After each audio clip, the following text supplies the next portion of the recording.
Hermanos, les invito por favor a que abran sus Biblias en el Evangelio de Juan, capítulo 15.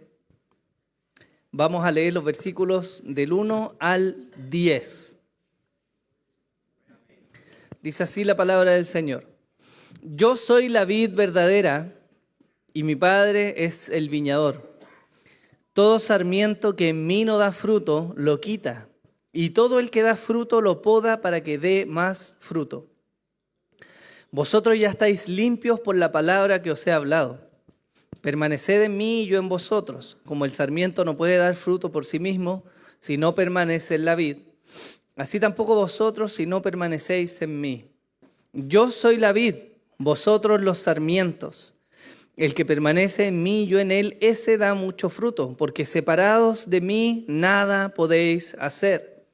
Si alguno no permanece en mí, es echado fuera como un sarmiento y se seca, y los recogen y los echan al fuego y se queman. Si permanecéis en mí, y mis palabras permanecen en vosotros, pedid lo que queráis y os será hecho. En esto es glorificado mi Padre, en que deis mucho fruto y así probéis que sois mis discípulos. Como el Padre me ha amado, así también yo os he amado. Permaneced en mi amor. Si guardáis mis mandamientos, permaneceréis en mi amor, así como yo he guardado los mandamientos de mi Padre y permanezco en su amor. Amén. Bien, esta sección, hermanos, quizás es uno de los textos más conocidos también de la Escritura, ¿cierto? Todos hemos escuchado en algún momento, o me atrevería a decir que casi todos, hemos escuchado que el Señor es la vid, ¿no? Y esto de nuevo sucede en un contexto bien particular de la historia de Jesús en la tierra. No sé si se recuerdan que la semana pasada terminamos la sección con una declaración del Señor. Él le dijo a sus discípulos, levantaos y vámonos de aquí. ¿Se acuerdan? Bien. Todo esto está aconteciendo, ¿dónde? En el aposento alto, ¿se acuerdan? La noche en que el Señor celebró la Santa Cena con sus discípulos, aquel lugar que había reservado justo horas antes de que fuera traicionado y fuera entregado. Y el Señor Jesús le dice a sus discípulos, terminando la sección que habíamos visto anteriormente, les dice, bueno, levantaos, vámonos de aquí. Los teólogos no están 100% de acuerdo en el lugar físico donde ocurre lo que vamos a estar viendo en esta semana y las que vienen, pero es muy probable, al menos así concuerda la mayoría, que esta conversación que vemos ahora y lo que va a ocurrir tiene lugar entre el aposento alto y el llegar a Getsemaní.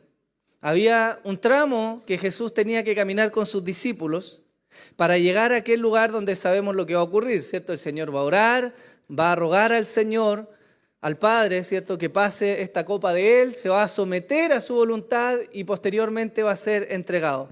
Entonces, estamos cronológicamente entre que Jesús deje el aposento alto con los discípulos y va de camino por las calles de Jerusalén con sus discípulos, con los 11 que quedaban, hasta llegar al Getsemaní. ¿Ok? ¿Lo tiene? Bien. Empezamos entonces con una de las declaraciones más famosas que hemos escuchado acerca del Señor. En el versículo 1, Él dice, yo soy la vid verdadera y mi Padre es el viñador. Para aquellos que nos hemos criado con la Reina Valera, ¿cierto? El viñador es el labrador, ¿ya? Y lo vamos a usar como símil en la enseñanza de hoy día, igual que cuando habla de sarmientos es el símil de pámpanos, así que si me escucha decir pámpanos y no sarmientos es porque me crié en la Reina Valera, ¿ya? Y lo tengo más así grabado. Pero es importante primero que abordemos a qué se refiere Jesús con esta imagen de la vid. Y quiero poner de nuevo en sus mentes el hecho de que Él está con sus 11 discípulos, cuya nacionalidad era israelita, ¿cierto? Ellos eran judíos, habían sido instruidos en la ley, en los profetas, en los salmos, en los escritos. Ellos tenían en su background, en sus antecedentes, toda la historia de Israel hacia atrás. La conocían de manera perfecta. Por lo tanto, lo que Jesús le está diciendo ahora no atiende solo a una enseñanza general, sino que está apelando también al contexto que ellos conocían. Cuando Él les dice, yo soy la vid verdadera, lo vamos a ver, les está hablando de algo de lo que los discípulos tenían conocimiento. ¿Ya? No era desconocido para ellos la imagen de la vid. Quizás nosotros lo escuchamos hoy día y en nuestro primer contexto, como personas de este siglo, ¿cierto? De Occidente, latinos, quizás la imagen de la vid, más allá de lo que dice más abajo, ¿cierto? Nos da alguna idea, sin mayor contexto. Pero para los discípulos lo que Jesús les está diciendo tiene toda una historia y todo un peso histórico respecto a lo que les está enseñando. Para los discípulos no era desconocido, por ejemplo, que el fruto de la vid, que es la uva, ¿cierto?, tenía un significado particular. Porque en todo el Antiguo Testamento, cuando hablamos de la uva o del fruto de la vid, lo estamos asociando a episodios como gozo, felicidad o prosperidad. En Números 13, del 23 al 27, por ejemplo, se nos relata lo siguiente. Y llegaron hasta el valle de Escol, y de allí cortaron un sarmiento con un solo racimo de uvas y lo llevaron en un palo entre dos hombres, con algunas de las granadas y de los higos. Aquel lugar se le llamó el Valle de Escol por razón del racimo que los hijos de Israel cortaron allí. Y volvieron de reconocer la tierra al cabo de 40 días y fueron y se presentaron a Moisés y a Aarón y toda la congregación de los hijos de Israel en el desierto de Parán, en Cades. Y les dieron un informe a ellos y a toda la congregación y les enseñaron el fruto de la tierra y le contaron a Moisés y le dijeron, fuimos a la tierra a donde nos enviaste. Ciertamente mana leche y miel y este es el fruto de ella. ¿Se acuerdan de este episodio, no? Yo sé que usted se acuerda a la perfección cuando estudiamos el libro de Números, ¿cierto? ¿Qué estamos narrando acá? ¿Se acuerdan o no? ¿Quiénes eran ellos? Los 2 espías, ¿cierto? Y ellos tenían la misión de haber ido a examinar la tierra de Canaán, estando aún en el desierto, mirándola antes de entrar. Y ellos van entonces, examinan la tierra, pasean por ella, y ellos traen, como parte del informe, una muestra de lo que era la tierra. ¿Y qué trajeron ellos? Un racimo de uvas, ¿cierto? Imagínense el tamaño para que ellos lo tengan que haber traído en 2 palos. 2 hombres, en un palo trajeron un racimo gigante. Entonces esto nos muestra que ese fruto no era sino la muestra de la prosperidad y la abundancia de aquella tierra, ¿cierto? En el Salmo 104 se nos dice, Él hace brotar la hierba para el ganado y las plantas para el servicio del hombre, para que Él saque alimento de la tierra. Y vino que alegra el corazón del hombre, para que haga brillar con aceite su rostro y alimento que fortalece el corazón del hombre. Por lo tanto, ¿a qué está asemejando el fruto de la vid? A gozo, ¿no? Porque con eso se producía vino y en muchas partes del Antiguo Testamento que se nos habla que eso era una muestra de gozo, ¿cierto? Eso respecto al fruto de la vid. Pero los discípulos no solamente tenían en la mente esto acerca del gozo o del fruto que significaba esto de la vid, sino que tienen algo más en sus mentes. Ellos tienen un antecedente más grande de lo que significa la vid. Y a diferencia de lo que el fruto de la vid significa, la figura de la vid para Israel no tenía una connotación positiva. Todo lo contrario. La imagen de la vid era un recuerdo triste y negativo para los discípulos. En el Salmo 80, desde el versículo 8 al 19, se nos dice así. Tú removiste una vid de Egipto, expulsaste las naciones que plantaste y la plantaste, limpiaste el terreno delante de ella, echó profundas raíces y llenó la tierra. Los montes fueron cubiertos por su sombra y los cedros de Dios con sus ramas. Extendía sus ramas hasta el mar y sus renuevos hasta el río. ¿Por qué has derribado sus vallados, de modo que la vendimian todos los que pasan de camino? El puerco montés la devora, y de ella se alimenta todo lo que se mueve en el campo. Oh Dios de los ejércitos, vuelve ahora, te rogamos, mira y ve desde el cielo y cuida esta vid. la cepa que tu diestra ha plantado y el vástago que para ti has fortalecido, está quemada con fuego y cortada. Ante el reproche de tu rostro perecen. Sea tu mano sobre el hombre de tu diestra, sobre el hijo de hombre que para ti fortaleciste. Entonces no nos apartaremos de ti. Avívanos e invocaremos tu nombre. Oh Señor, Dios de los ejércitos, restáuranos. Haz resplandecer tu rostro sobre nosotros y seremos salvos.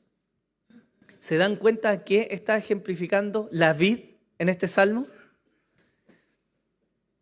Todos sabemos que en la historia de Israel hay un pueblo que fue librado de Egipto, ¿no? ¿Quién era ese pueblo? ¿Quién era ese pueblo? Israel. Y todos sabemos que Dios echó a los habitantes de Canaán para poner ahí a Israel, ¿o no? Y sabemos que Israel se multiplicó y creció y prácticamente llenó esa tierra. Pero el salmista nos dice que luego de que eso ocurrió, la mano de Dios se volvió sobre ellos. Y que la protección y el vallado de esta tierra fue quitado. Y la ira de Dios se encendió contra esta viña. En el Salmo, la viña, la vid, ejemplifica a Israel. ¿Ok? Fíjense que al final del Salmo, el salmista se reconoce como parte de esa vid infiel que se había apartado de Dios. Y reconoce que si el Señor les restaurara, entonces ellos volverían a una adoración genuina y fiel. Tenemos otra referencia en el Antiguo Testamento acerca de la vid y está en el libro de Isaías, capítulo 5. Dice así: cantaré ahora a mi amado, el canto de mi amado acerca de su viña. Mi bien amado tenía una viña en una fértil colina. La cavó por todas partes, quitó sus piedras y la plantó de vides escogidas. Edificó una torre en medio de ella y también excavó en ella un lagar y esperaba que produjera uvas buenas, pero solo produjo uvas silvestres. Y ahora, moradores de Jerusalén y hombres de Judá, juzgad entre mí y mi viña. ¿Qué más se puede hacer por mi viña que yo no haya hecho en ella? ¿Por qué cuando esperaba que produjera uvas buenas produjo uvas silvestres? Ahora pues, dejad que os diga lo que yo he de hacer a mi viña. Quitaré su vallado y será consumida. Derribaré su muro y será hollada. Y haré que quede desolada. No será podada ni labrada y crecerán zarzas y espinos. También mandaré a las nubes que no derramen lluvia sobre ella. Ciertamente, la viña del Señor de los ejércitos es la casa, ¿de quién dice ahí? De Israel. Y los hombres de Judá su plantío delicioso. Él esperaba equidad, pero he aquí derramamiento de sangre. Justicia, pero he aquí clamor. Este es un canto que el profeta Isaías declara al pueblo de Israel. Y en este canto profetiza lo que Dios va a hacer a este pueblo Israel. ¿Por causa de qué? De sus infidelidades y de no dar el fruto que corresponde. Miren lo que dice Dios respecto en este cántico. Él primero dice que la viña le pertenece a Dios. Él después dice que puso la viña en una tierra fértil. Él dice que quitó las piedras de aquella tierra. Y esto era necesario, hermanos míos, para que la vid pudiera echar raíces. De hecho, es parte de lo que se hace en el campo. La preparación de un viñedo implica sacar las piedras grandes para que la vid se pueda multiplicar sus raíces y entonces se pueda sentar. Dice la Escritura que también construyó una torre en medio de la viña. Esto se hacía para que hubiera un labrador o un viñador que habitara esa torre y desde allí entonces cuidara la viña. Él tenía la función de habitar en medio de ese lugar y de cuidar de ladrones o de animales silvestres. Él se encargaba de hacer un vallado alrededor de la viña y de cuidar el vallado para que la viña estuviera resguardada. Y la Escritura nos dice que Dios hizo una torre en medio de ellos. También se nos dice que construyó un lagar. El lagar era el lugar donde se sacaba el jugo de la uva, ¿cierto? Y entonces se almacenaba para hacer el vino. Todo esto fue hecho por el Señor. Pero hubo problemas con la viña, ya que en vez de dar buenos frutos, terminó dando, dice la Escritura, frutos silvestres que no agradaron al Señor. El Señor declara entonces, ¿qué más puedo hacer por mi viña que no haya hecho en ella? ¿Por qué cuando esperaba que produjera uvas buenas, produjo uvas silvestres?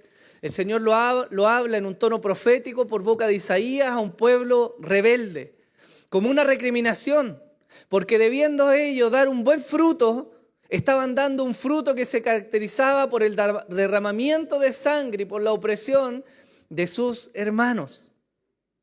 Entonces Dios declara juicio para con esta viña.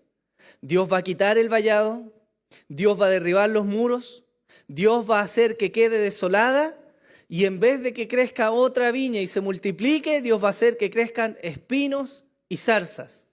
¿Lo vemos hasta acá? Por sobre todo esto, el profeta dice algo muy claro.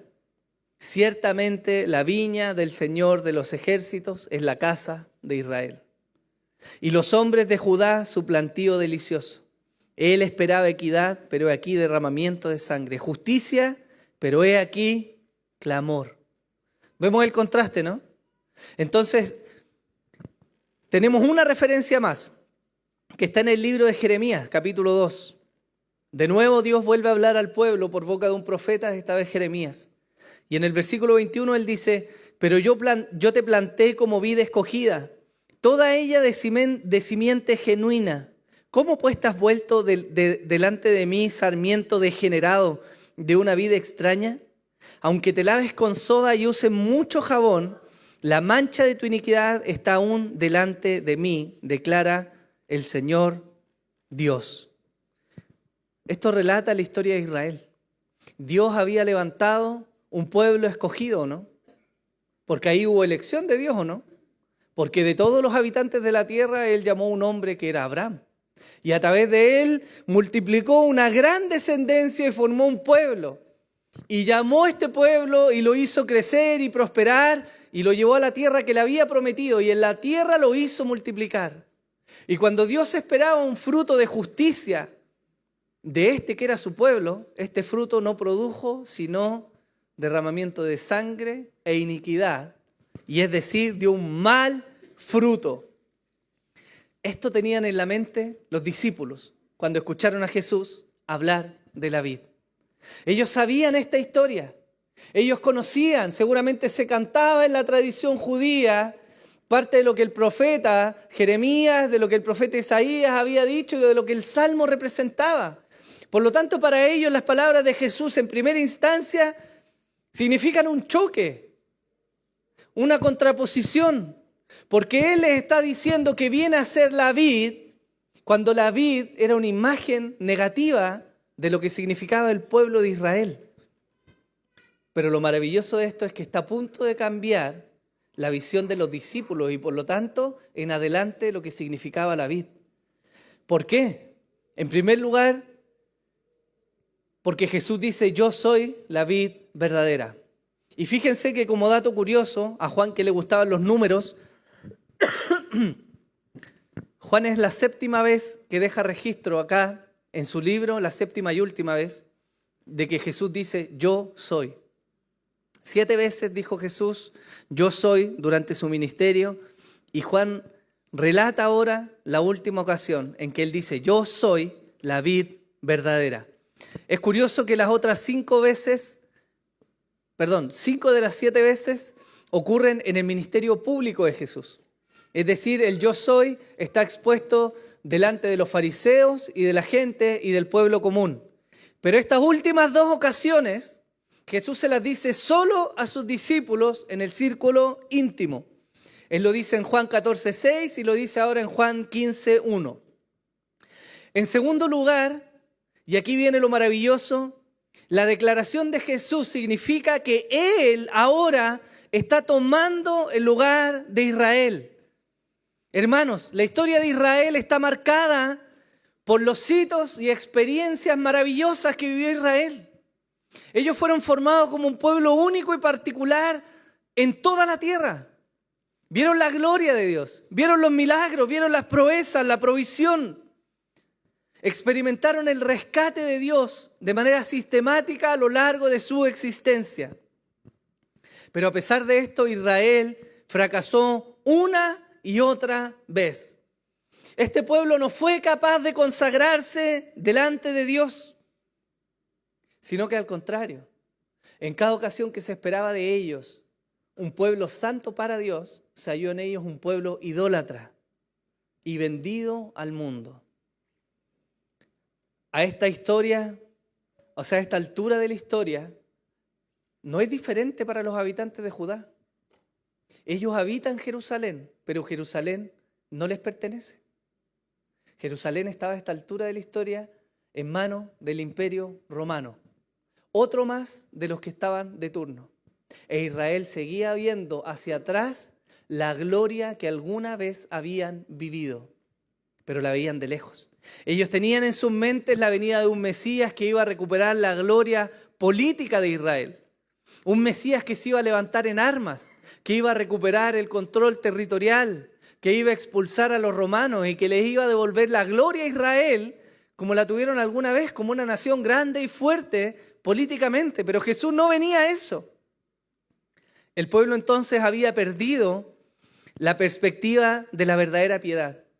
Los líderes de Israel a esta altura eran un grupo de religiosos que solamente iban tras el poder y el sectarismo, porque ellos habían olvidado de la piedad que Dios les había mandado.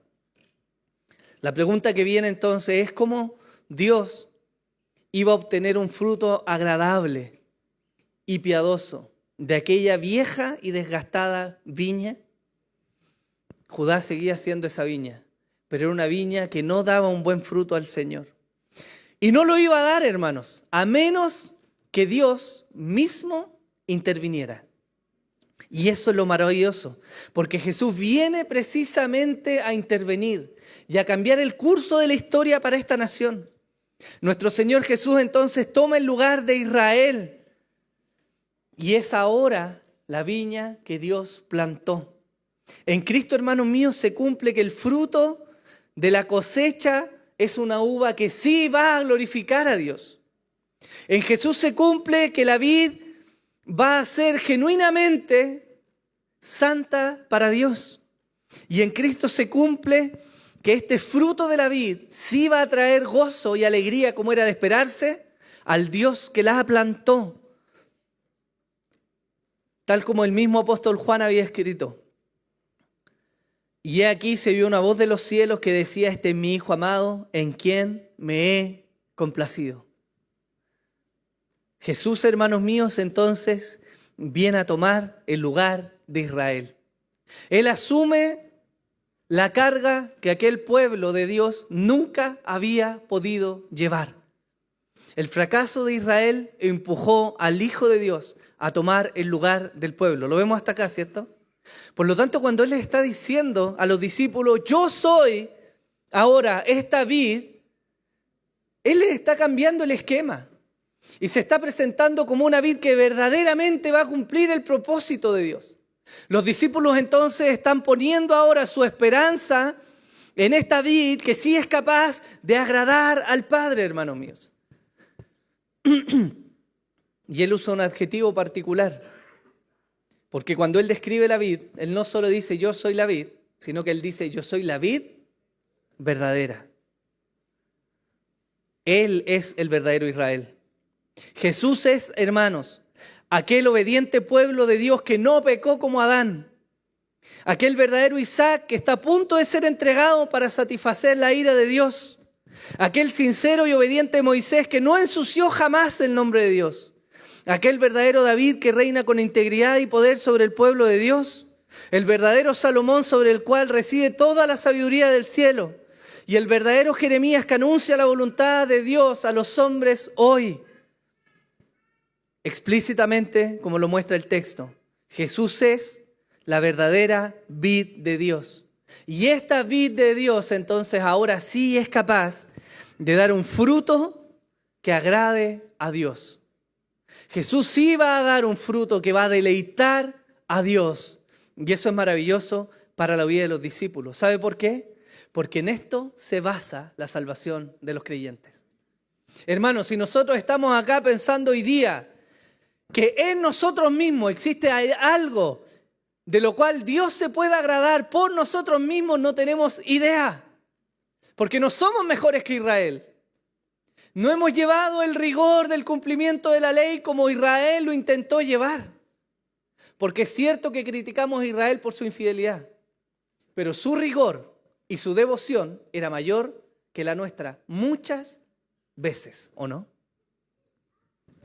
Ellos adoraban en el desierto, caminaban detrás del tabernáculo, seguían a la columna de nube en el día y en la noche se abrigaban en la columna de fuego.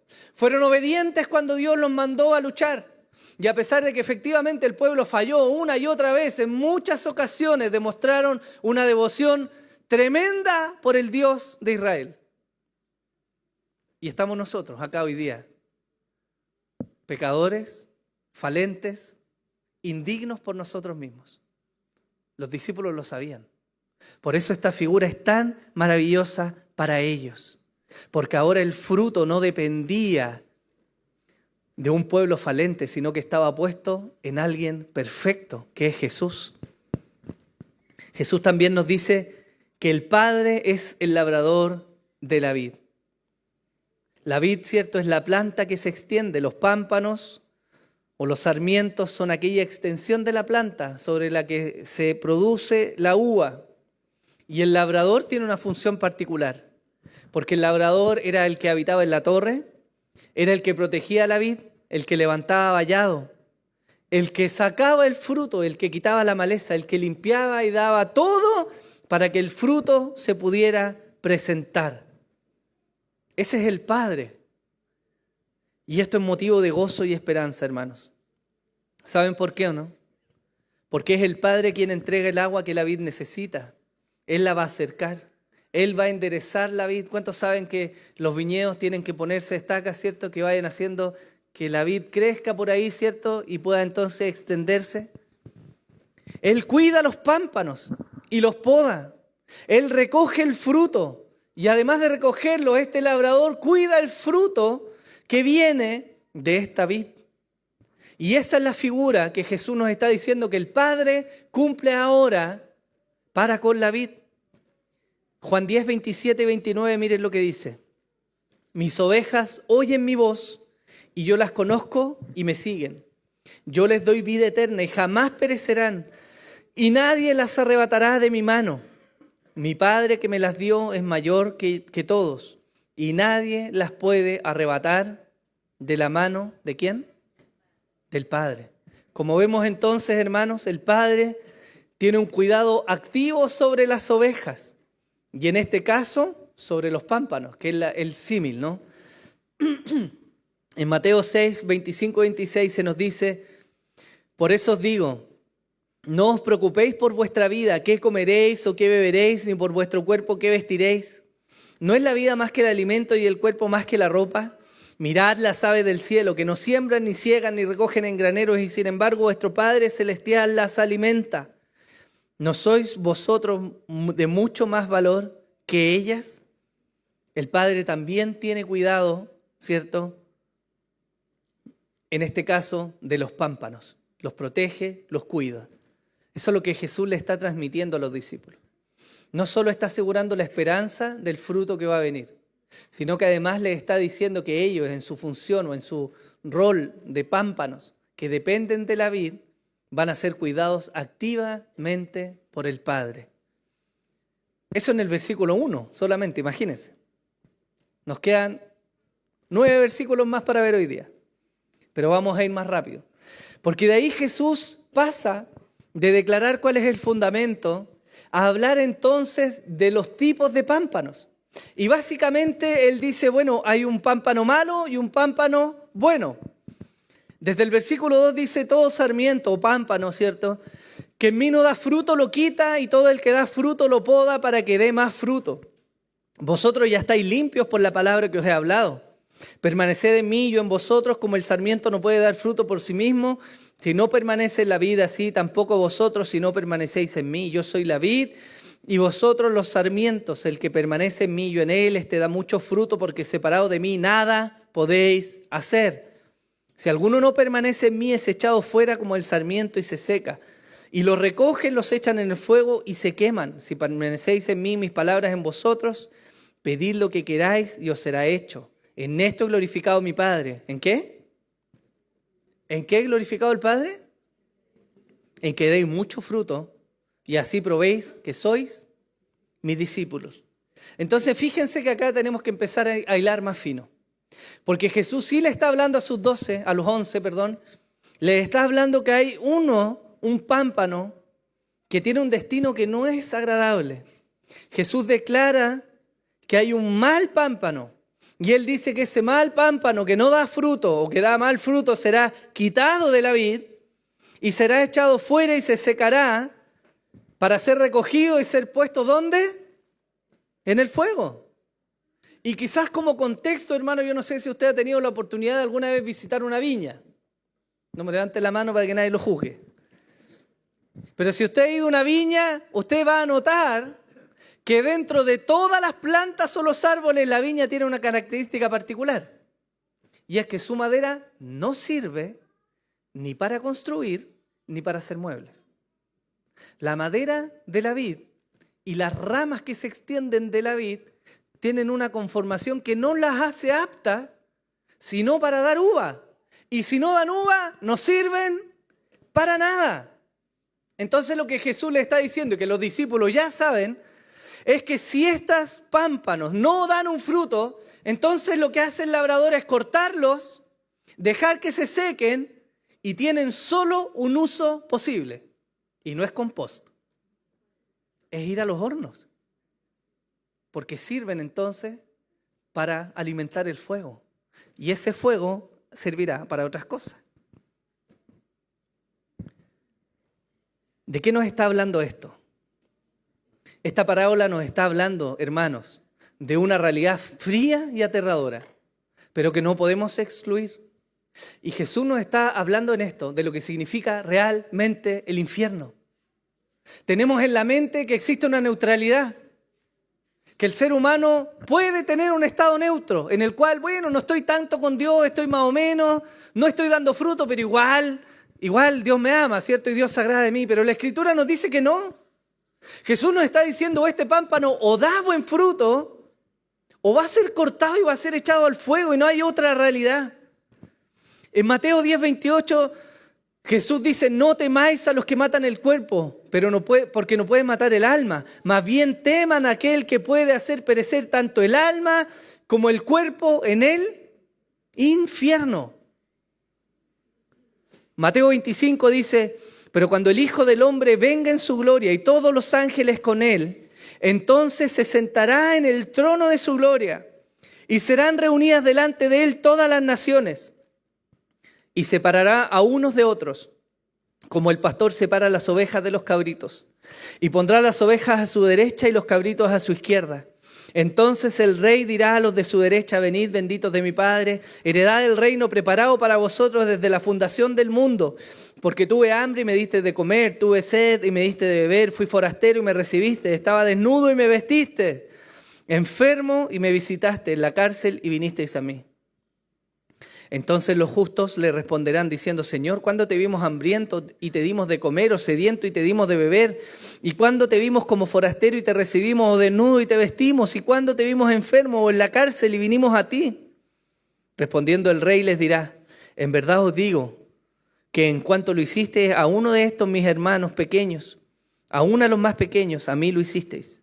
Entonces dirá también a los de su izquierda, apartaos de mí, malditos. ¿A dónde? Al fuego eterno, que ha sido preparado para el diablo y sus ángeles. Porque tuve hambre y no me diste de comer, tuve sed y no me diste de beber, fui forastero y no me recibiste, estaba desnudo y no me vestiste, enfermo y en la cárcel y no me visitaste. Entonces ellos también responderán diciendo, Señor, ¿cuándo te vimos hambriento, sediento, forastero, desnudo, enfermo en la cárcel y no te servimos? Él entonces le responderá diciendo, en verdad os digo, que en cuanto no lo hicisteis a uno de los más pequeños de estos, tampoco a mí lo hicisteis. Y estos irán al castigo eterno, pero los justos a la vida eterna. Fíjense que en estas enseñanzas Jesús está hablando de personas, ¿cierto? Él está hablando de tipos de personas.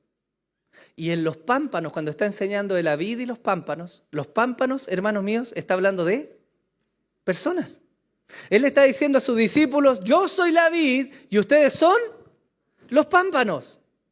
Y hay dos tipos de pámpanos, el que sirve y da fruto y el que no sirve, cuyo destino es ser cortado y echado al fuego. Y parece ser que es una realidad que no nos gusta ver de la Biblia, pero no hay otro destino. Jesús lo declaró muchas veces. Algunos irán a la gloria del Padre, pero otros tienen un destino que es terrible. Y esto es algo que va a ocurrir en el futuro. El infierno, hermanos míos, es real. Jesús lo predicó y debiera hacernos temer a la luz de esta enseñanza. Quizás es un buen momento para que podamos parar y meditar respecto a los frutos, ¿o no? Porque no somos cristianos por creer simplemente en Jesús. Porque el que cree también lo manifiesta con frutos, ¿o no? Pero sin frutos es imposible que el árbol manifieste ser lo que es. Y fíjense que Jesús hace la contraparte. Porque Él está hablando entonces de hay otros que sí van a dar fruto. ¿Y qué dice Jesús de aquellos que van a dar fruto? Bueno, Él dice que van a ser limpiados para que den más frutos. Y una característica de estos pámpanos que dan frutos es que ellos permanecen, ¿dónde? Ellos permanecen unidos a la vid, ¿o no? El hecho fundamental de los buenos pámpanos no reside en ellos como calidad de pámpanos, sino en que están pegados, unidos a la vid. Entonces, hermanos, la existencia de un buen fruto no es una cualidad particular del pámpano en sí mismo, sino es el resultado de estar unidos a la vid. Y tal como dice Jesús, el destino de estos buenos pámpanos es ser podados para dar más fruto. Ahora hasta aquí quiero hacer algunas preguntas que quizás alguno de ustedes puede tener y que es relevante contestar. La primera pregunta que queremos contestar es, bueno, ¿cuál es el buen fruto que se espera de la vid, no? Si tomamos en cuenta que la vida del pámpano, depende de la vid, entonces el fruto no es sino el fruto que emana de la vida que hay en la vid. Y si esta vid es Jesús, entonces ¿cuál es el fruto que esperamos que se manifieste en los pámpanos? ¿No será el fruto del Espíritu Santo, que es la vida de Dios en nosotros? Gálatas 5 dice así: mas el fruto del Espíritu es amor, gozo, paz, paciencia, benignidad, bondad, fidelidad, mansedumbre, dominio propio. Contra tales cosas no hay ley. Pues los que son de Cristo, ¿quiénes son de Cristo? ¿No son de Cristo aquellos que permanecen unidos a la vid? Los que son de Cristo han crucificado la carne con sus pasiones y deseos. Si vivimos por el Espíritu, andemos también por el Espíritu. No nos hagamos vanagloriosos, provocándonos unos a otros, envidiándonos unos a otros. Entonces, ¿de qué fruto nos está hablando Jesús cuando Él dice en la enseñanza que hay un fruto que los pámpanos dan? ¿Cuál es el fruto, hermanos? El fruto del Espíritu Santo. Ese es el fruto que se espera del pámpano, hermanos míos. No es predicar bien, no es hacer buenas obras sociales, no es llegar más temprano, no es hacer cosas por la iglesia. El fruto del Espíritu es la manifestación de la vida de Dios en nosotros. ¿Ok? ¿Quiénes son los buenos y los malos pámpanos? Mateo 7 dice, por sus frutos los conoceréis. ¿Acaso se recogen uvas de los espinos o higos de los abrojos? Así todo árbol bueno da buenos frutos, pero el árbol malo da malos frutos.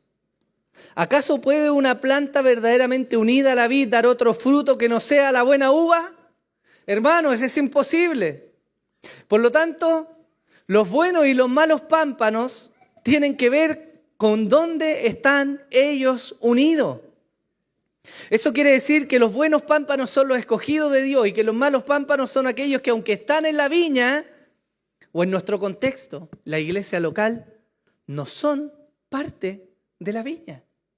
Y Jesús habló de esto, ¿no? Él nos dijo que en la iglesia, cuando se lo dice a sus discípulos, les dice: no se pongan ustedes a sacar el trigo de la cizaña, porque si se han visto la analogía en el campo, crecen juntos, ¿o no? Y las raíces se entremezclan abajo. Y sucede que cuando usted trata de arrancar por sus propias fuerzas la maleza, va a terminar arrancando también el trigo. Por eso Jesús enseñó en esa oportunidad y dijo: ¡Ey! No saquen la maleza de entre medio del trigo, dejen que crezcan, y cuando venga el tiempo de la cosecha, entonces ahí se van a diferenciar. Porque cuando se hace esta acción de aventar el fruto al viento, ¿cierto? El trigo permanece, pero la paja se la lleva el viento. Eso es lo que dijo Jesús. Entonces la pregunta que sigue es, bueno, ¿puede entonces un buen pámpano convertirse en un mal pámpano? Y es decir, entonces estamos hablando de que la salvación se puede perder. No. No estamos hablando de que la salvación se puede perder. Esto quiere decir que no es posible que un mal pámpano sea realmente un buen pámpano que se echó a perder. Eso nos está diciendo.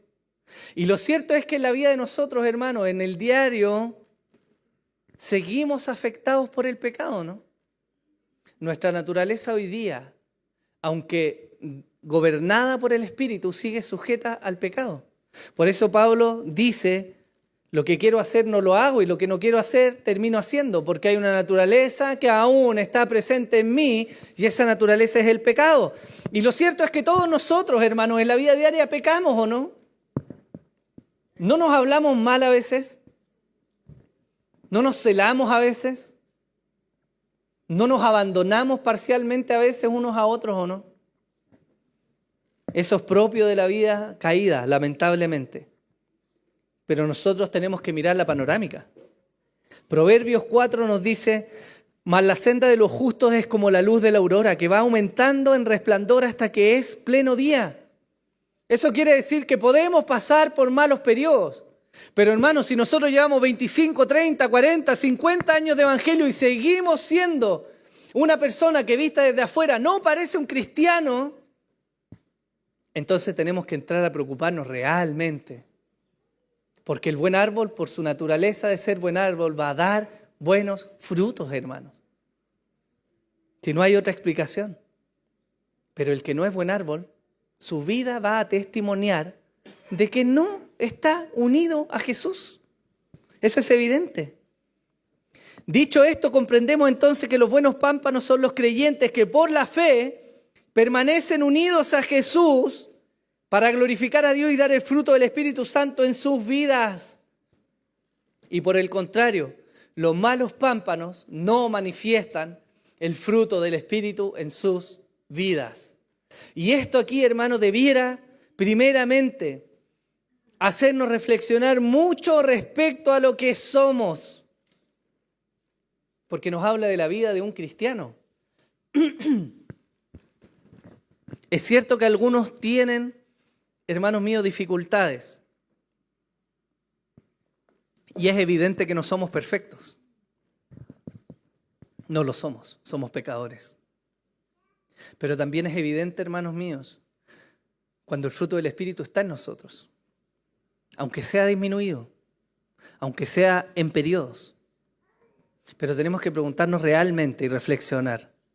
Jesús le enseña esto a sus discípulos para primero alentar sus corazones.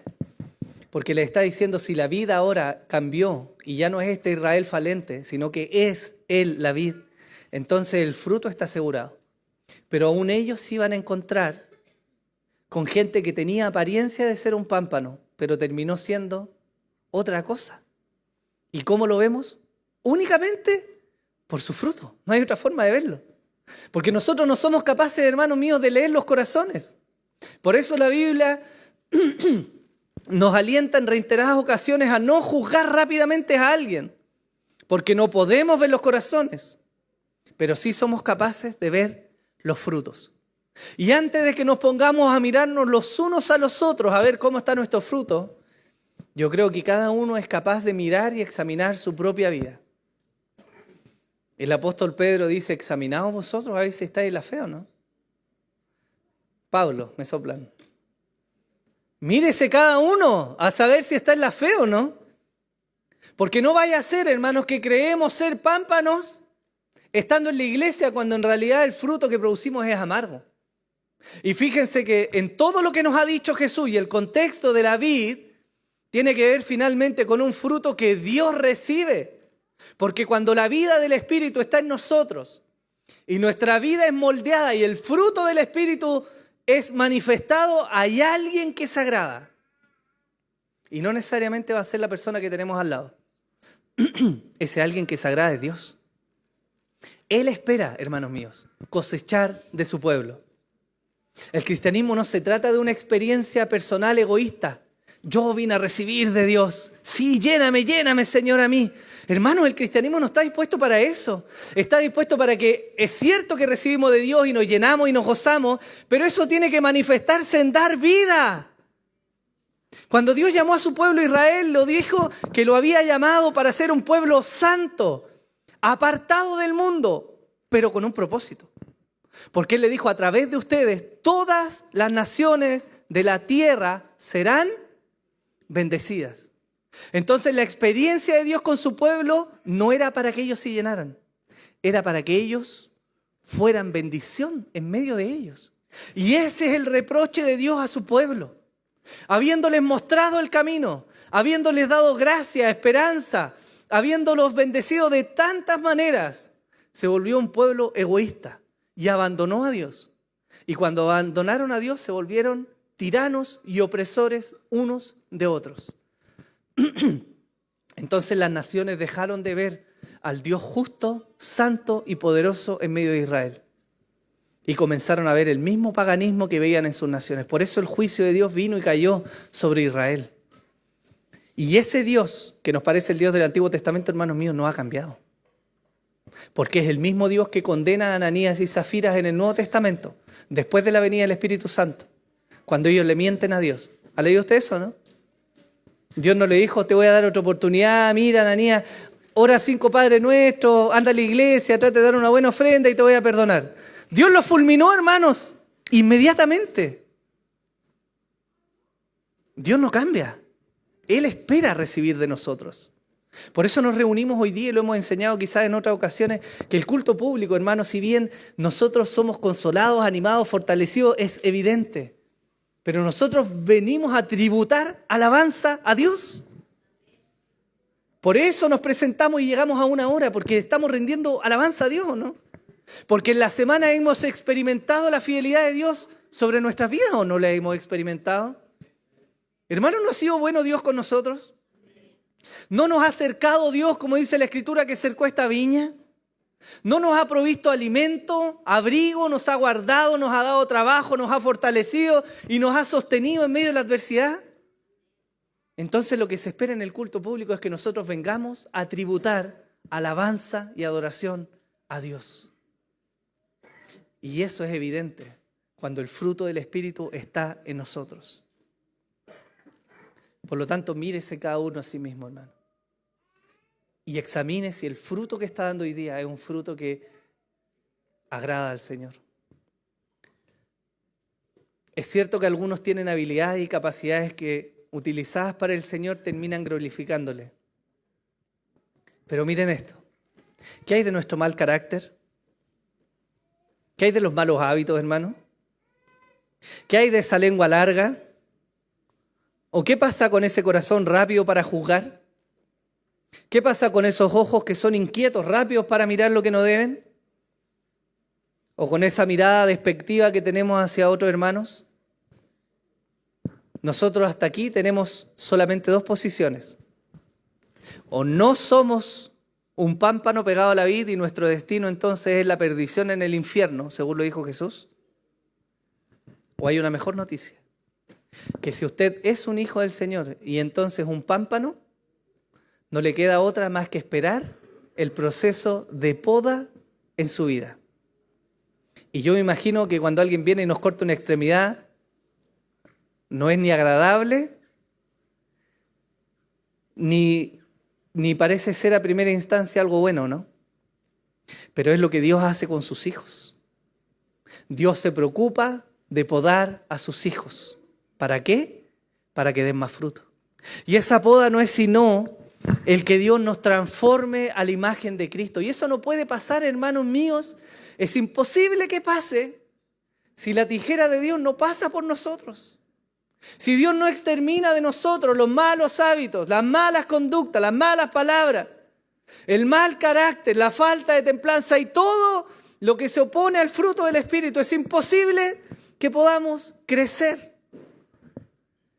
Por lo tanto, para los escogidos de Dios, los procesos difíciles en la vida no son sino una muestra del amor del Padre trabajando en nosotros. Porque Dios no es como a mí me dijeron una vez, una anécdota que algún día les voy a contar, no es como yo que agarra un machete y se pone a machetear un árbol, ¿cierto? Él cuidadosamente con sus tijeras corta solo lo que tiene que cortar. Pero eso es indiscutible, hermanos míos, que en nuestra vida va a generar dolor y sufrimiento en muchas ocasiones, ¿o no? Y gracias a Dios, hermanos, que Él muchas veces es una piedra de tropiezo para nuestro propio pecado. Porque yo le aseguro que lo más terrible para nosotros no es simplemente pecar, es que Dios nos deje ir tras los anhelos de nuestro corazón. Eso es mucho más terrible. Yo prefiero que Dios venga y cierre la puerta delante de nosotros a que nos deje ir y regarla grande como nosotros sabemos hacerlo. Fíjense lo que dice la Escritura, Eclesiastés 10:1. Las moscas muertas hacen que el ungüento del perfumista dé un mal olor. Una poca de insensatez pesa más que la sabiduría y el honor. Por eso Dios tiene que podar a sus hijos. ¿Cuántos de nosotros, cuántos de ustedes, para no ser autorreferentes, tienen muchas virtudes? Pero hay cosas que los tiran hacia abajo, ¿no? Y todas las virtudes y todo lo bueno de Dios que hay en ustedes se ve mermado por ciertos hábitos o prácticas o visiones que tenemos de Dios. Y echan a perder, hermanos, una obra maravillosa. Entonces, ¿qué tiene que hacer Dios? Como buen labrador que es, viene y comienza a podar. Y eso significa que nos va a meter en un proceso y va a significar dolor y va a significar sufrimiento y va a significar frustración. Pero lo único que hace eso al término del proceso es que demos más fruto para el Señor. Por lo tanto, no es el proceso lo que nos debe importar, sino cómo estamos reaccionando al proceso. Ahí se ve quiénes son realmente un pámpano y quiénes son otra cosa. ¿Sí? Efesios 4:13. ¿Qué busca Dios? Hasta que todos lleguemos a la unidad de la fe y del conocimiento pleno del Hijo de Dios, a la condición de un hombre maduro, a la medida de la estatura de la plenitud de Cristo. Eso es lo que busca Dios, que seamos semejantes a Jesús. Dios mismo entonces es el labrador que se va a acercar a ti y va a comenzar a podar todo aquello que no le sirve ni le glorifica. ¿Lo vemos? Dios está activamente, hermanos, cuidando a su pueblo y formándolo a la imagen de Cristo. Hay un secreto, sí, para permanecer en la vid.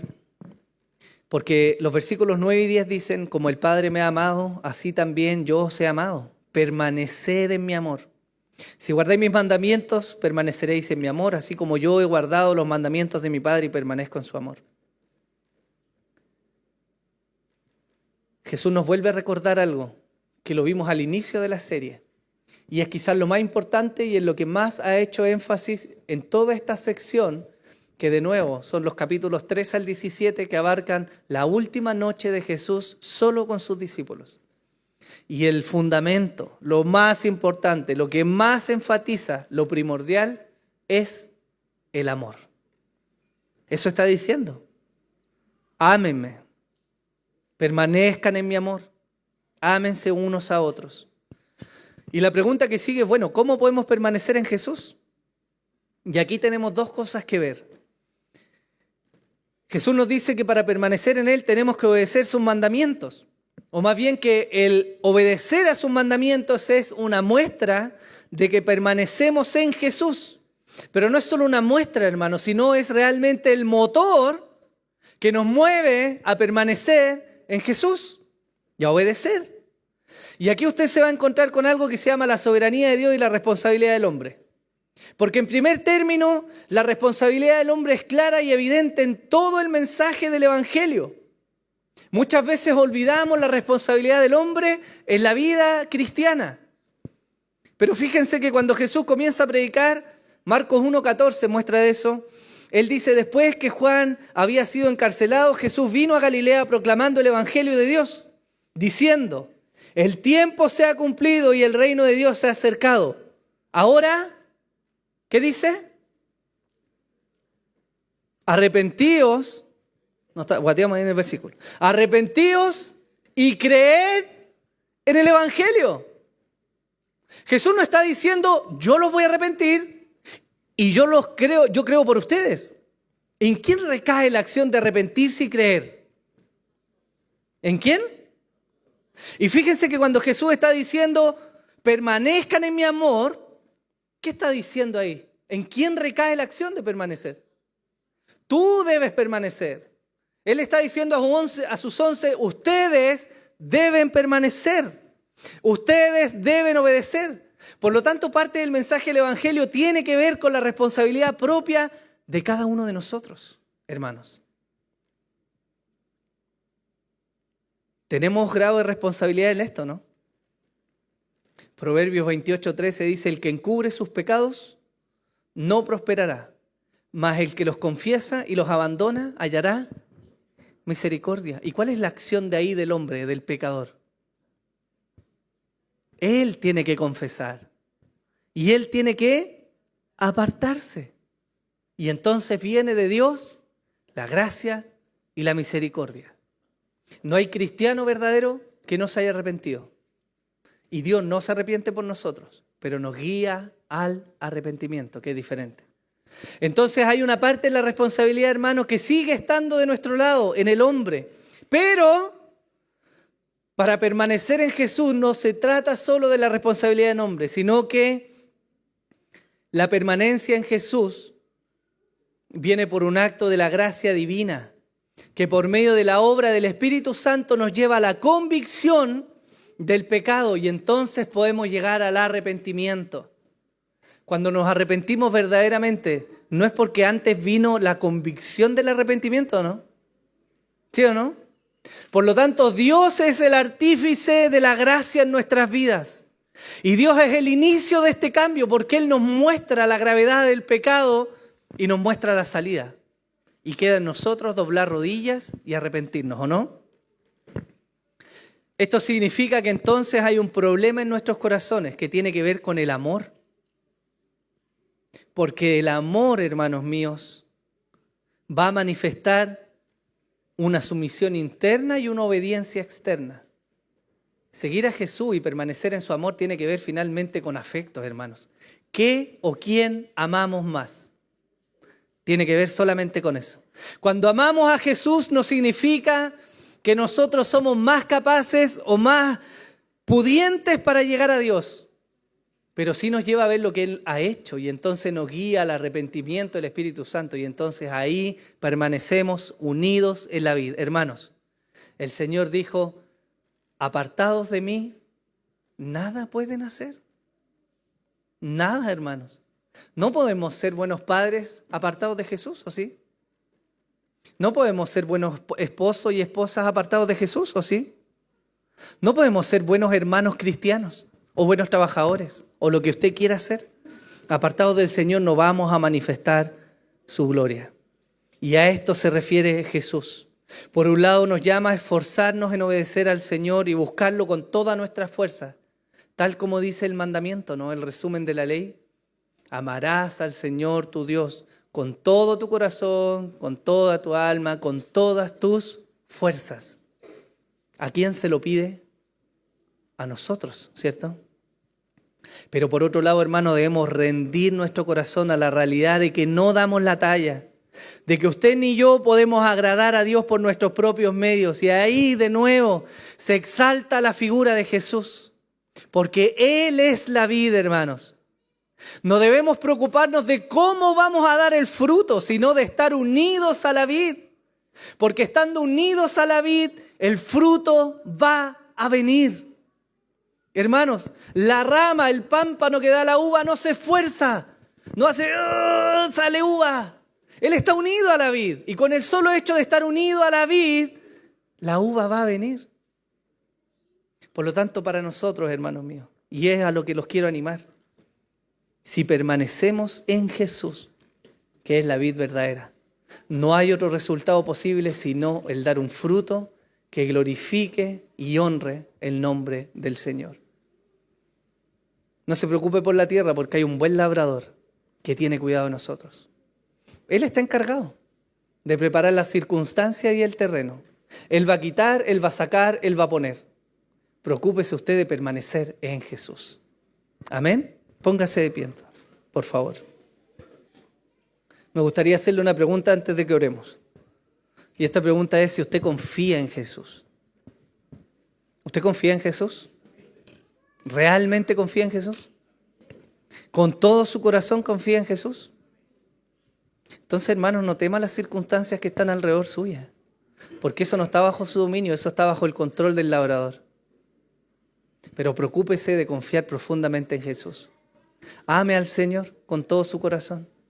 Deje que el Señor pode las circunstancias en su vida y confíe en Él, porque a Él nos debemos. Amén.